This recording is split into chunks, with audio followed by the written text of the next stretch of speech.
is from my new book, an excerpt. Renaissance Homeboy. Renaissance, a rebirth. Homeboy, perhaps the first time ever in the English language, from Shakespeare's Othello, about Iago, who is considered perhaps one of the most evil characters in all of literature. Desdemona says, damn, that's a nasty man right there, right? Cassio to Desdemona. He speaks, home, madam. You may relish him more in the soldier than in the scholar. I plan to bloodlet. My Mayan ancestors would cut their most intimate flesh and spread the pouring blood onto parchment paper.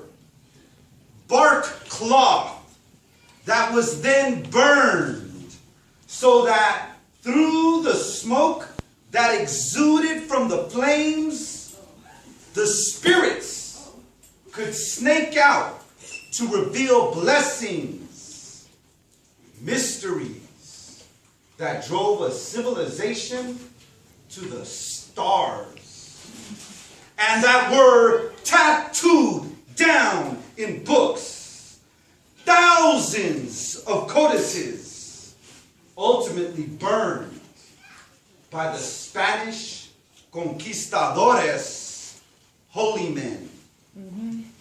Alone in this room, confined to myself, to my mind, to my pride and pain, I bloodlet through writing so that I can communicate with spirits, so that I can share with you secrets that were burned away so many years ago. Para purpose. To toughen us, my mother bullied us with negativity about the entire earth. She forced us to expect the worst so that no one could ever break our heart. Once in a while, though, on a whim, she would attempt to inspire us, proudly declaring that even my sin vergüenza father had been promoted from the 5th to 6th grade a year in advance of his classmates. Although that was to be his last year of institutional education, his proven superior intelligence was meant to motivate me to believe that I too could be intelligently educated. But I was an idiot. Everything I did, I repped. And it was not simply because I was a rebel or a confused, fatherless child. I was an idiot. No amount of counseling, tutoring, or praying could modify me. By the time I was 10 years old, I was stealing wine out of the priest's chambers and getting drunk in the classroom closet. A drug dealer. I was smoking marijuana, sharing and selling it to my peers.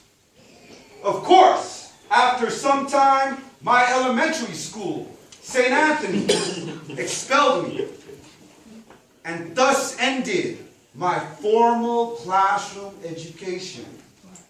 While I continued going to different schools for the next 6 years, I hardly attended classes. When I did, many times I was loaded, cholo scribbling, daydreaming, or fighting. School warred with my machismo. Initially, the tough, purposely picked urban deans and principles frightened me with their scared straight treatment, which triggered me to first respect them, but then to despise them. My wisdom at that time, that which is admired must ultimately be defeated. Their intimidation act grew old. Learning their role better than they had, I became more terrifying than them. And like them, holding on to such hatred, I mutilated